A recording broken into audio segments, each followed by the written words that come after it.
Statue of liberty को शायद आप लोगों ने देखा होगा, लेकिन क्या आपको पता है कि स्टैचू ऑफ लिबर्टी जैसी दिख रही है वैसी है नहीं। मतलब ये ग्रीन कलर की दिख रही है, लेकिन एक्चुअली इसका ओरिजिनली कलर ग्रीन नहीं था। ये एक्चुअली कॉपर की बनी हुई थी, तो कॉपर कलर था, बट ऑक्सीडेशन की वजह से, जिसको हम लोग केमिस्ट्री की भाषा में कोरोजन भी कहते हैं, उसकी वजह से ग्रीन कलर की हो गई। है ना इंटरेस्टिंग फैक्ट। क्या आपको पहले से पता था?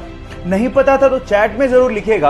और ऐसे ही अगर आप लोगों को आपके एग्जाम के पॉइंट से केमिस्ट्री पढ़नी है तो आपको क्या करना है, मेरी प्रोफाइल में जाना है। वहां पर जो YouTube का आइकन दिया है, वहां पर मेरे YouTube के चैनल का लिंक है, फटाफट से उसको जाके सब्सक्राइब करो और वहां पर आप केमिस्ट्री के इंटरेस्टिंग फैक्ट और लेक्चर्स पूरे देख सकते हैं। Thank you so much. Lockdown की वजह से आज तो सारे दिन संडे के जैसे लगते हैं, लेकिन जरा अपने ऑफिस के दिन याद करिए जब आप ऑफिस जाते थे। तब 6 दिन की कड़ी मेहनत के बाद अगर संडे नहीं आता तो क्या हालत होती है आपकी। पर सवाल यह है कि संडे की छुट्टी इंडिया में लाया कौन? किसने कहा कि संडे की छुट्टी होनी चाहिए? मैं आपको बताता हूं। संडे की छुट्टी के पीछे जिसने सबसे ज्यादा एफर्ट किए वो थे नारायण मेघाजी लोखंडे, जो 1881 में संडे की छुट्टी के लिए आंदोलन पर बैठे। बहुत सारे लोग जुड़े और आखिरकार 1889 में अंग्रेजों ने माना कि इंडिया में संडे की छुट्टी होनी चाहिए। क्या ये आपको पहले से पता था? नहीं पता था तो चैट में लिखना मत भूलिएगा। आप लोगों ने कैप्टन अमेरिका के हाथ में शील्ड को तो देखा होगा और उसको देख के शायद ऐसा महसूस होता होगा कि काश हमारे देश की सेवा में लगे और रक्षा में लगे सैनिकों के हाथ में ऐसी शील्ड होती ताकि उनकी जान को बचाया जा सकता। देखो, बाकी देशों का तो पता नहीं, लेकिन जापान ने अपने सैनिकों की रक्षा के लिए इससे भी ज्यादा एडवांस शील्ड बना ली है, जो कि मात्र 3 सेकंड में खोली जा सकती है। इनफैक्ट उसमें आर्टिफिशियल इंटेलिजेंस का इस्तेमाल भी किया गया है, जिससे अगर मान लो किसी ने बंदूक तान दी तो 3 सेकंड में वो अपने आप खुल जाती है ना गजब की बात। क्या आपको बात पहले से पता थी? नहीं पता थी तो चैट सेक्शन में लिखना मत भूलिएगा।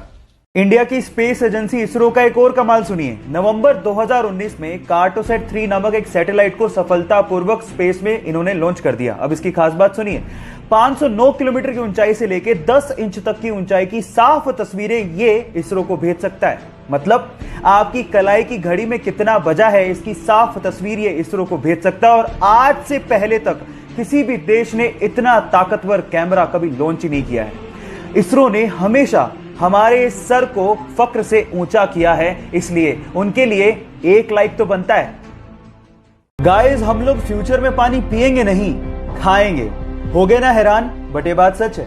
एक्चुअली प्लास्टिक की बोतल्स का पानी हमारे शरीर को बहुत ज्यादा नुकसान करता है। इसी के लिए हमारे डॉक्टर्स ने वाटर के छोटे छोटे से कैप्सूल बनाए हैं। अब इन छोटे छोटे से कैप्सूल को अपने मुंह में रखो, ये मुंह में बस्ट होंगे और आपके पानी की पूर्ति हो जाएगी।